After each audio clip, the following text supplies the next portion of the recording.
Bodybuilding.com kitchen, excited to show you how I make my cinnamon swirl protein bread.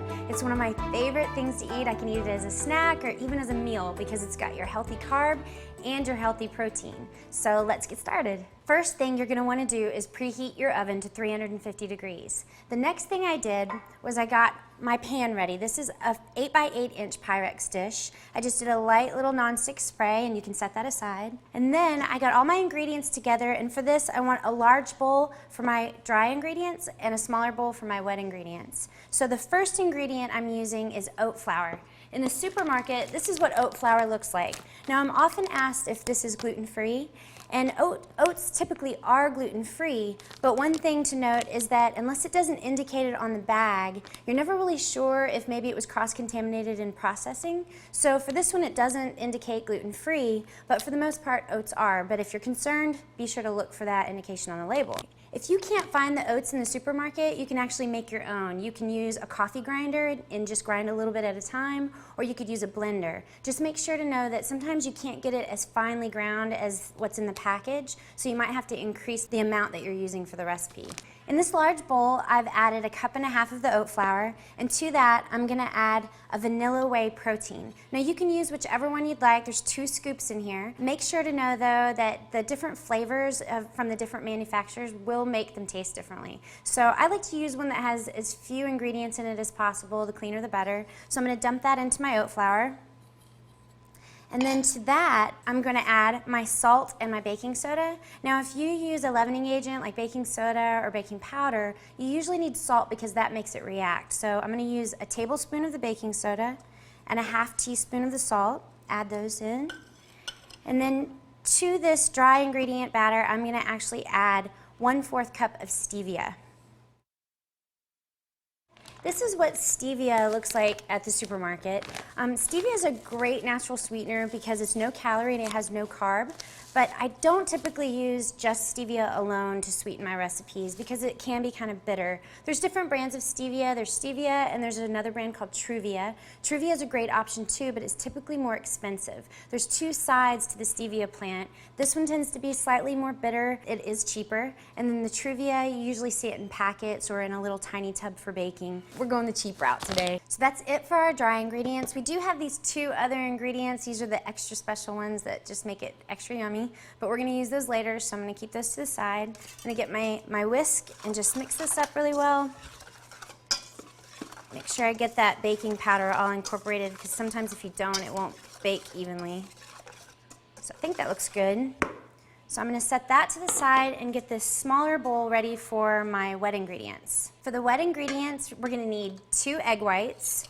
You can actually use a whole egg if you wanna use a whole egg, but I prefer to minimize the fat in pretty much any recipe if I can do that. And my second egg. If you ever drop the yolk in there, you can just use the same shell to fish it out. It comes right out, so I've dropped plenty.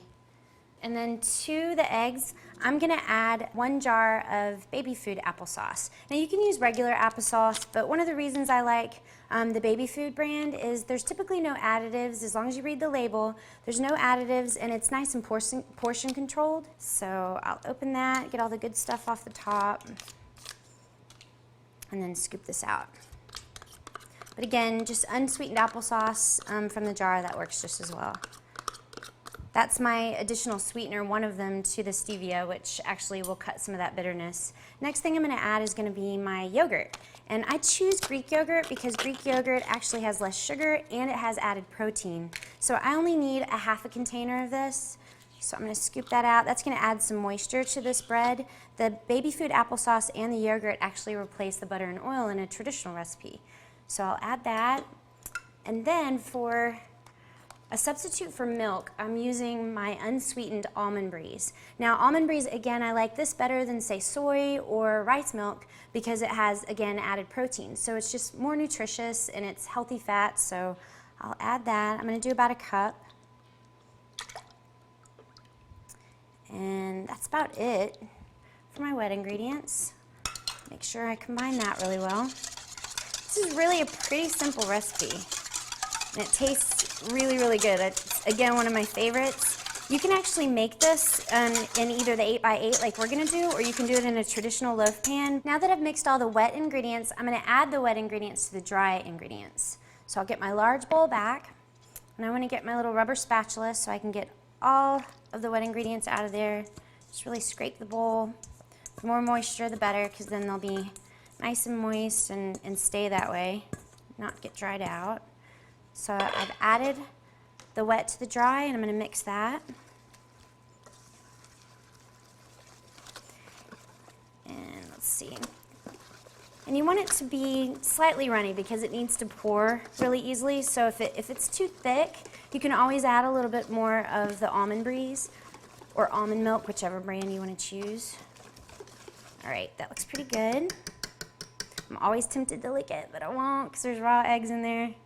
So I'm now gonna set this to the side again, because now I'm gonna start using my special dry ingredients. Here I've got my cinnamon and I've got xylitol. Now xylitol is the other brand of sweetener that I like to use, or the other type of sweetener, because this one, even though it's no calorie, it actually has carbs, but it is far less bitter than something like stevia. So I find whenever I use both, it kind of balances out that bitterness. So I'm gonna add my cinnamon to the xylitol. This is 1/3 cup. You can use more or less. I just like my cinnamon swirl protein bread pretty sweet. And I'm gonna add 2 or 3 teaspoons of cinnamon, again, however much you like.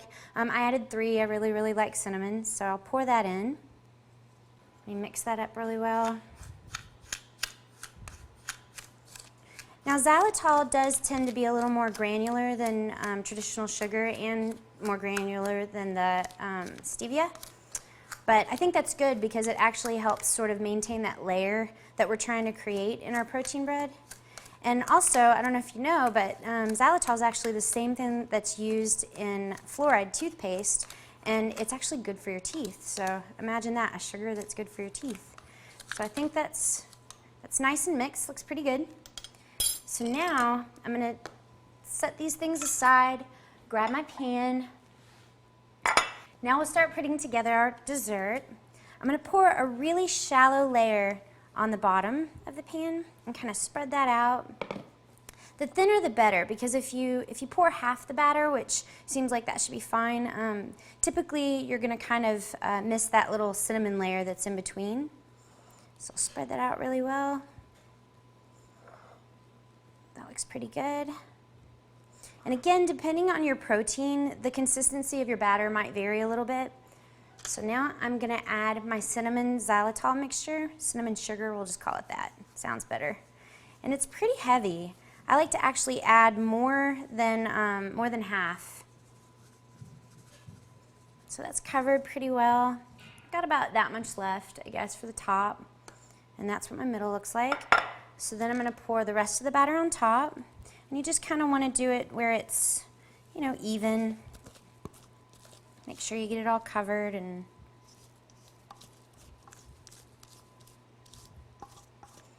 all right, that looks pretty good.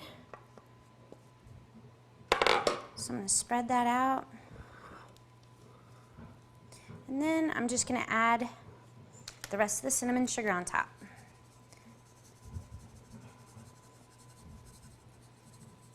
The nice thing about this too is that it looks really pretty. And if you make it actually in the loaf pan, you can cut slices and actually use it to make French toast, which is pretty good as well. So I'm going to take my knife now, and to make it swirl, I'm going to draw my knife through the batter. You can do it however you want, just kind of make sure it's incorporated. I just kind of go back and forth a little bit. Now I'm going to put it in the oven that, remember, I preheated before at 350 degrees.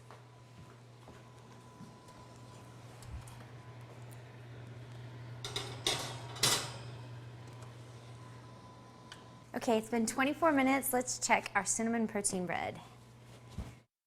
Your oven, depending on the temperature, they kind of vary. Sometimes it's 24 minutes, sometimes it might be more like 30 minutes. So let's check and see how ours looks. Okay, it looks pretty good. I think now we've got to let it cool down for about 5 to 10 minutes before we can actually cut it into serving sizes. Okay, now I'm going to cut this into serving sizes. Let's see, I do about 3 cuts this way, and then 3 in the opposite direction. And that should make 16 for your 8x8 inch pan. And about 2 squares really would be a serving size. For a guy, you could get away with maybe 3 or even 4 if you really want to indulge, I guess. But 2 squares is going to have, you know, just around only 100 calories, and it's about 8 or so grams of protein, about 8 carbs. It just depends on the type of protein that you decide to use. So looks pretty good. You can see the little, hopefully you can kind of see the little layer of cinnamon in there. It's a little harder to see here because my cutting skills are poor, but let's see what it tastes like. Tastes pretty good. You're going to want to make sure you store these in the refrigerator. There's no artificial flavors or preservatives. And also, if you want to see how I pack these to take them with me when I travel, check out the pumpkin protein bar video. And for this recipe, check the bottom of the page. For even more of my recipes and articles, check out Bodybuilding.com.